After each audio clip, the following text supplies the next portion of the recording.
Parfois, je dis bien parfois, et même bien trop rarement, il arrive des raisons d'éprouver quelques satisfactions. Alors ne boudons pas notre plaisir. Aujourd'hui, le compte administratif est accompagné d'une annexe, l'évaluation climat du budget. Cette annexe a été rendue obligatoire cette année. Elle concrétise une approche que nous appelions de nos voeux dès le début de l'année 2021. Il y en a qui réécrivent l'histoire dans cette enceinte. Mais il y a eu des photos, il y a même eu des prises de notes. Vous aviez d'ailleurs réagi positivement à notre demande en nous proposant, un an plus tard, de nous associer à une démarche de budgétisation environnementale. Une AMO, aide à la maîtrise d'ouvrage, avait été mise en œuvre avec le cabinet ICAR. Nous avons répondu positivement à votre invitation. Nous avons honoré toutes les réunions de travail auxquelles nous avons été conviés et participé activement à la réflexion menée dans ce cadre. Donc, acte. Cela a permis d'anticiper quelque peu l'obligation qui nous est faite aujourd'hui, et tant mieux. Une approche qui ne soit pas uniquement financière est essentielle à nos yeux. Une approche globale, horizontale, qui permet de casser une logique de silo prévalente jusqu'ici. Elle est salutaire. Elle permet de prendre en compte les impacts environnementaux et sociaux, etc., qui sont à l'origine, je vais oser un gros mot, d'externalités négatives, ignorées jusque-là. Mais la méthode retenue, 4CE, comme beaucoup de méthodes pionnières, paraît quelque peu insuffisante aujourd'hui vis-à-vis des défis à relever. Près de 80% des dépenses analysées sont classées comme neutres, ce qui, vous en conviendrez, n'est pas très satisfaisant.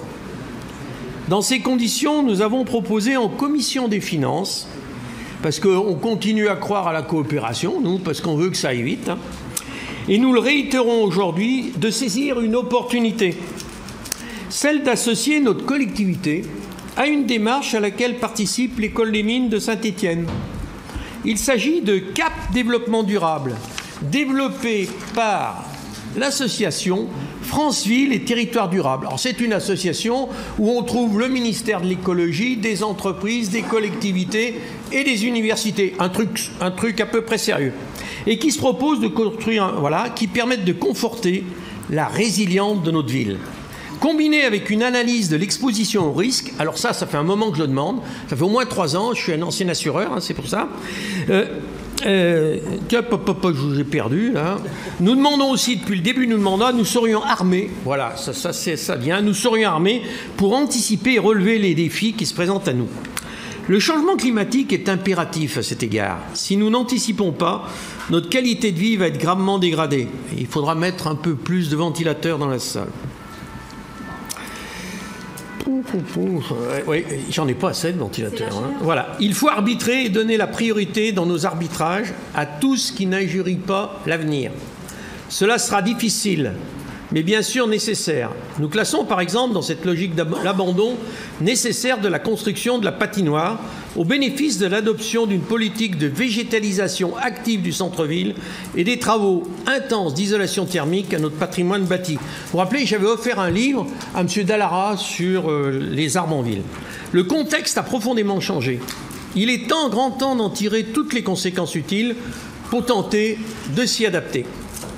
Pour ce qui est du CA 2024, à proprement parler, pas de remarques particulières vis-à-vis de celles formulées l'année dernière à la même époque.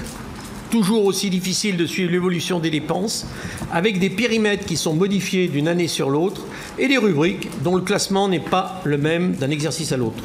On constate, malgré tout, je l'ai lu, un excédent de clôture qui passe de 12 252 millions en 2023 à 9 648 en 2024, soit une baisse de 21%. Ce constat rend d'autant plus essentiel la nécessité d'un arbitrage éclairé pour toute nouvelle dépense. Un investissement qui générerait des frais de fonctionnement importants doit être proscrit au bénéfice d'investissements capables de les diminuer, voire même de générer des recettes. Je pense à la production d'énergie renouvelable, par exemple. Ce que nous proposerons, c'est de réorienter l'investissement vers les dépenses qui garantissent la protection de nos habitantes et de nos habitants contre les aléas climatiques, en veillant à pouvoir en faire bénéficier le plus grand nombre d'entre eux. Conforter le bien-être de tous et de tous sera notre cap. Recréer un plaisir de vivre ensemble est un objectif partagé, ce qui n'est pas le cas actuellement avec une gestion au jour le jour, sans ligne directrice claire. Dans ces conditions, nous voterons contre l'approbation du compte administratif 2024 budget de la ville. Merci.